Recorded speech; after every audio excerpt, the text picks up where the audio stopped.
High বন্ধুরা, তোমরা কেমন আছো? আমি ভালো আছি। আমি এখন আছি পশ্চিমপল্লী শীতলা মন্দিরের সামনে। আগের বারে আমাদের রাত্রিকালীন ভিউটা দেখিয়েছিলাম, এখন দেখাচ্ছি দিনের বেলার ভিউ। এটা হলো মন্দিরের সামনের দিকের সৌন্দর্যটা, দেখুন আপনাদের দেখাচ্ছি। তারপরে দেখুন ভিতরে কি কি ঠাকুর আছে, সেগুলো একটা একটা করে দেখাচ্ছি আপনাদেরকে।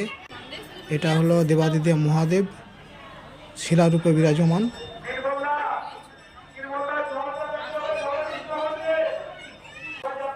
এটা হলো মা কালী।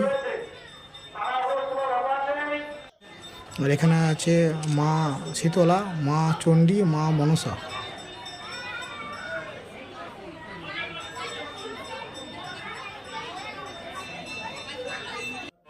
এটা হলো মন্দিরের বাইরের ভিউ, আপনারা দেখতে থাকুন মন্দিরটা কত সুন্দরভাবে সাজিয়েছে।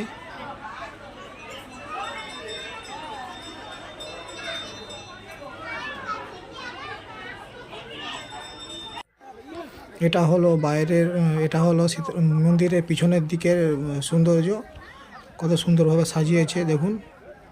আর এর পিছনে চলছে মহাভোগ, প্রচুর পুণ্যার্থী এখানে খেতে এসছে, আপনারা দেখতে থাকুন।